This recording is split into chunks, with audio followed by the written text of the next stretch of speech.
Graça e paz, família, graça e paz, meu querido amigo, graça e paz, meu amado e valoroso irmão. Gratidão damos a Deus pela oportunidade de outra vez, outro momento da nossa vida, a gente está aqui, você do seu lado e eu do meu, ou seja, nós em pontos diferentes da vida, mas ambos, você assistindo e eu falando, ou às vezes você mandando a sua mensagem e eu assistindo, ou seja, de alguma forma a gente está procurando como comunidade, como corpo de Cristo, se conectar ao nosso Senhor. É a palavra de Deus, tá certo? Maravilha! Hoje, dia 9 de outubro de 2024, vamos dar sequência às nossas meditações de mensagem. Estamos no livro de Samuel. Hoje nós iremos ver o capítulo 4. O capítulo 4 e vamos tomar como base o versículo 11, que diz o seguinte: E foi tomada a arca de Deus e os dois filhos de Eli, Hofni e Finéas, morreram. Que lamentável, né?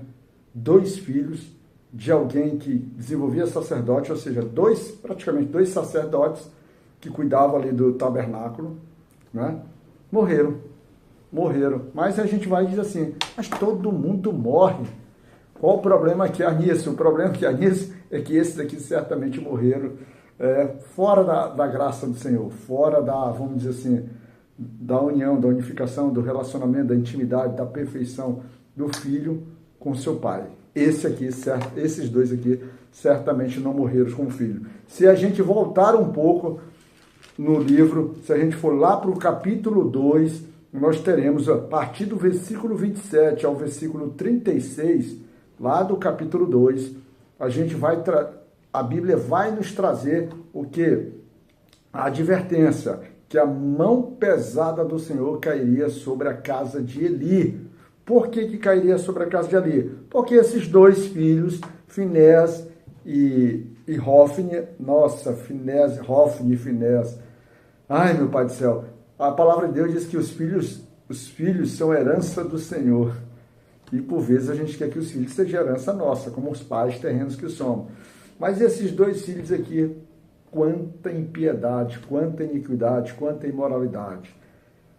Se deitavam com as meninas, as mulheres, usando o próprio templo, o próprio tabernáculo, comiam a comida que era, vamos dizer assim, as ofertas que era direto do Senhor, se aproveitava de tudo, roubava as ofertas, mentia, se opunha contra, ou seja, atacava a fé daqueles que iam ofertar, ou seja, eram completamente testemunhos perversos e maus.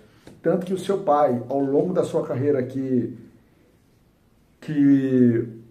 vamos dizer assim, exerceu autoridade sobre Israel durante 40 anos, seu pai, por volta aqui, nós estamos nesse capítulo 4, volta uns 98 anos de idade, e por 40, ou seja, por mais de 40 anos, trabalhando na casa do Senhor, desenvolvendo o sacerdócio e, vamos dizer assim, habilitando seus filhos para isso, não foi capaz de, vamos dizer assim, de orientá-los, supri-los, corrigi-los e exercer a autoridade de pai e exercer as correções necessárias para que seus filhos andassem no caminho que agradasse a Deus. Não, pelo contrário, foi vergonha. E aí Deus lá, no capítulo 2, estabelece, a minha justiça será afastada da tua casa, será afastada da tua família, as tuas gerações futuras já não exercerão mais sacerdócio. Muito claro isso foi dito. E paralelo a isso, paralelo ao que ele diz a isso, nós temos lá no capítulo 1, o nascimento de Samuel, um filho pedido, clamado, suplicado, chorado, né? Chorado com toda a verdade do coração, com toda a necessidade, em que a mãe, sabendo que queria um filho, mas deixa de querer esse filho para si e oferece esse filho para o Senhor, se o Senhor assim o desse, esse varão. E o varão lhe é dado, e ela, muito sabiamente, muito aquilo quando faz um voto ao Senhor, foi lá e cumpre com toda a alegria, e ela ganha 5 filhos paralelos aí como bênçãos adicionais, ministradas por meio até da vida do próprio sacerdócio ali, porque a própria Ana já era alguém que vivia em devoção, vivia alinhada ao Senhor. Então, uma mãe que vivia alinhada ao Senhor entrega um filho para fazer igual, e esse filho zela, honra a palavra de sua mãe e começa a ser criado, começa a ser vivido, começa a ser estabelecido verdadeiramente verdadeiramente na palavra. E baseado nisso, por exemplo, quando você pega também lá no capítulo 2, no versículo 30, ele diz assim, portanto, diz o Senhor Deus de Israel, na verdade, tinha dito eu que a tua casa e a casa de teu pai andariam diante de mim perpetuamente. Olha, vocês seriam perpétuos. Vocês que vêm da linhagem de Arão, sacerdócio, ó, tribo de Levi, e em especial da família de Arão, vocês serão perpetuamente do Senhor. É o que era dito aqui. Agora diz o Senhor, longe de mim, agora o Senhor diz, longe de mim tal coisa, porque aos que me honram honrarei, porém os que me desprezam serão envelhecidos, ou seja, eu destruirei, eu envergonharei, eu rejeitarei eles. E assim a casa de Eli está sofrendo agora a consequência disso. Porque nessa situação aqui, Hofni e Finéias, eles sofrem o embate, porque quando eles estão agora nesse processo todo, nesse processo de devassidão, de imoralidade, o povo filisteu se levanta contra os judeus. Se levanta. Então eles passam por uma peleja. Os judeus e os filisteus passam por uma peleja. E o Finéias e o Elé, o Finéias, eles são os sacerdotes, eles estão ali à frente de tudo. O que eles fazem com isso? O povo faz, mas só que os judeus são mortos, são feridos. Em torno de 4 mil para 5 mil pessoas são mortas. Aí eles, ao voltar do campo de batalha, eles vão reclamar para Deus, dizer, Senhor Deus, por que a gente perdeu essa batalha? Por que tu nos abandonaste? Por que tu deixou a mão pesada desses filisteus contra a gente? Então, assim, ó, eles são, no mínimo, insensatos, eles são irônicos, eles são desrespeitosos, porque é um povo que está vivendo efetivamente contra as coisas do Senhor. É como a gente no nosso dia a dia. Eu vejo na prática, a gente começa a beber, começa a fumar, começa a prostituir o nosso corpo, começa a desrespeitar as mulheres, desonrar o corpo das mulheres, ou seja, prostituindo o corpo delas também.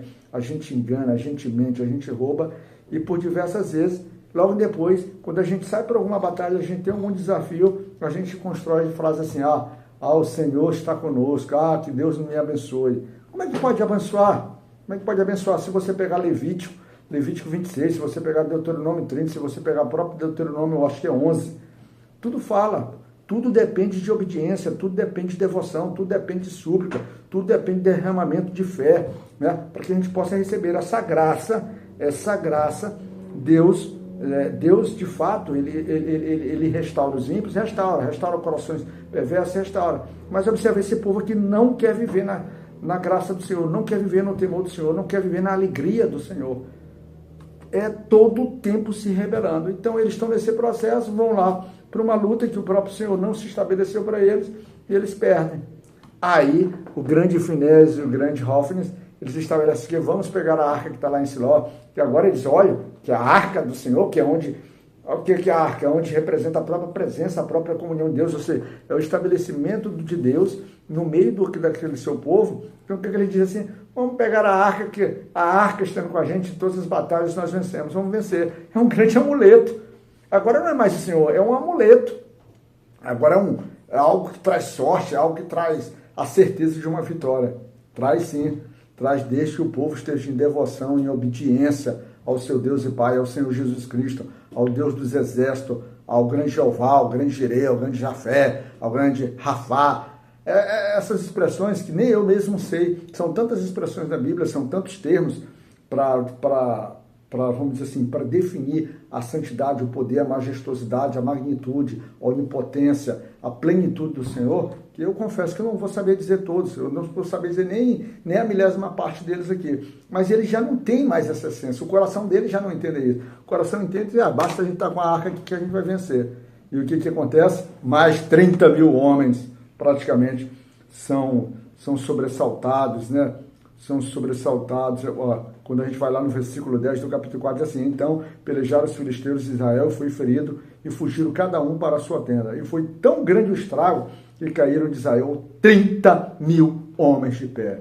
Meu irmão, não tem como eles se levantarem. Não tem como vitória ser construída distante do Senhor. Não tem como vitória ser construída diante de rebeldia.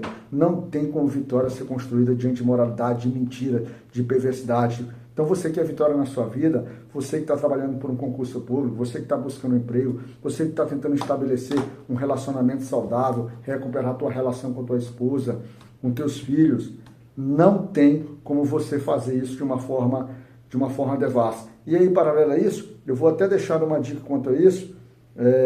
Ontem eu estava no cinema com minha família, fui assistir aquele filme chamado Foja, nem sabia, eu nunca nem tinha ouvido falar nele, mas a minha esposa me convidou para ir com a minha filha, eu fui assim meio a contragosto, cheguei lá no cinema e sentei e comecei a assistir. Que filme de grande valor, que filme de grandes lições, filme direcionado para valores bíblicos, para valores de obediência, para valores de discipulado, valores de devoção, valores de transformação, de renovação, de construção de família, de ser alguém que consegue no Senhor, mas não em nós próprios, fazer, vamos dizer assim, alcançar a vitória de uma coisa que para a gente já está perdida, de lutas que já estão perdidas.